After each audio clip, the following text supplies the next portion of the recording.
السلام عليكم، ازيكم عاملين ايه؟ يا رب تكونوا بخير. طبعا انا قبل ما ابدا الفيديو ما ننساش نصلي على النبي، ويلا نبدا في الفيديو على طول. هنعمل بقى مع بعض طريقه العدس بطريقه سهله جدا جدا وسريعه، وكل ده من غير مجهود. والله تعالوا بقى مع بعض نشوف هنعمله ازاي. اول حاجه هنا معايا حله على النار، وحطيت فيها نص كيلو من العدس. بعد كده حطيت عليه 3 بصلات متقطعين ارباع.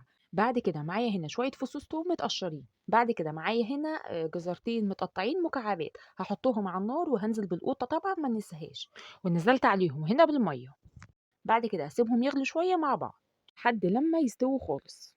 وهنسيبهم هنا بقى لحد ما يستووا خالص زي ما انتم ما شايفين.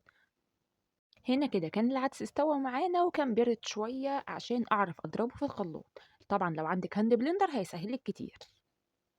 العدس معانا هنا كان برد، وكنت نزلت بيه في طبق تاني عشان ياخد نفس الحله اللي احنا هنعمل فيها العدس تاني. في نفس الحلة كده اللي احنا سوينا فيها العدس هنزل ببصلاية متقطعة مكعبات صغيرة. بعد كده نزلت هنا بشوية زيت.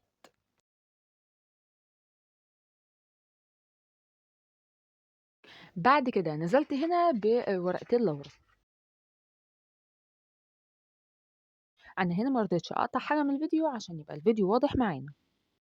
هنا بقى البصل كان بدأ ياخد لون معانا زي ما انتم ما شايفين. ونزلت هنا معايا بمعلقة سمنة حلوة كده. وهفضل اقلب لحد لما البصلة تاخد لون زي ما انتم ما شايفين. بعد كده هنا نزلت بالعدس برضو على البصلاية على طول اول ما اتحمرت. وهنزل هنا بباقي كمية العدس زي ما انتم ما شايفين. وهديله هنا تقليبة وهغطي الحلة واسيبه يغلي مع بعض شوية. وبعد كده هنا بعد لما غلى هديله برضو تقليبة. وبعد كده هظبط بقى الملح بتاعي. حطيت هنا معلقة ملح كبيرة. بعد كده حطيت نص معلقة صغيرة من الكمون. ونص معلقة صغيرة برضو من الكزبرة. ومعايا هنا نص معلقة شطة، وطبعا دي اختياري. ومعايا هنا نص معلقة صغيرة من الجنزبيل. ونزلت هنا بنص معلقة صغيرة من السكر عشان تظبط الطعم هنا. وهقلب بقى كل الكلام ده مع بعض عشان الملح يدوب كويس. ما ننساش بقى نصلي على النبي، اللهم صل وسلم وبارك على سيدنا محمد. ومعايا هنا حلة على النار نزلت فيها بمعلقة سمنة كبيرة كده، ومعايا هنا شوية زيت. بعد كده معايا هنا 2 بولة من الشعرية. نزلت بيهم. وهفضل بقى اقلب الشعرية كده لحد لما الشعرية تاخد لون حلو كده.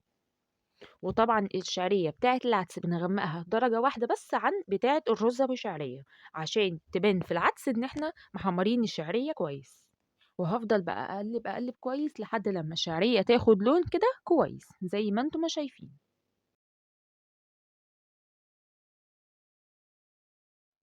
انا هنا سرعت الفيديو شوية عشان الفيديو ما يبقاش طويل.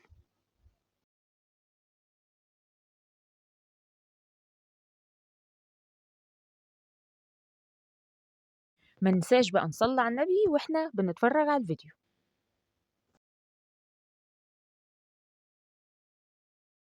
هنا الشعرية كان بدأ كده تاخد لون معانا زي ما انتم ما شايفين.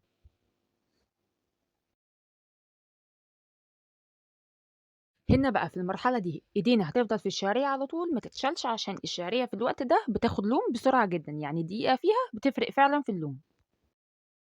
ما ننساش بقى تدوس على اللايك الجميل عشان يوصل لك كل جديد. هي دي بقى الدرجة بالظبط اللي احنا عايزينها للشعرية. هنا بقى شلت الحلة بتاعت الشعرية وحطيت مكانها الحلة بتاعت العدس عشان انزل بالشعرية على العدس كده وهو بيغلي. نفضل بقى ايدينا فيه على طول عشان ما يشطش من تحت. هنا كده كنت خلصت العدس معايا، وهنا كان العدس استوى زي ما انتم ما شايفين، ما شاء الله ولا قوة الا بالله. بصوا بقى بسم الله ما شاء الله ولا قوة الا بالله، شايفين الجمال؟ الله اكبر. صدقيني كل اللي هيدوق من ايدك هيسألك عاملاه ازاي. تعالوا بقى هنا ندوق مع بعض.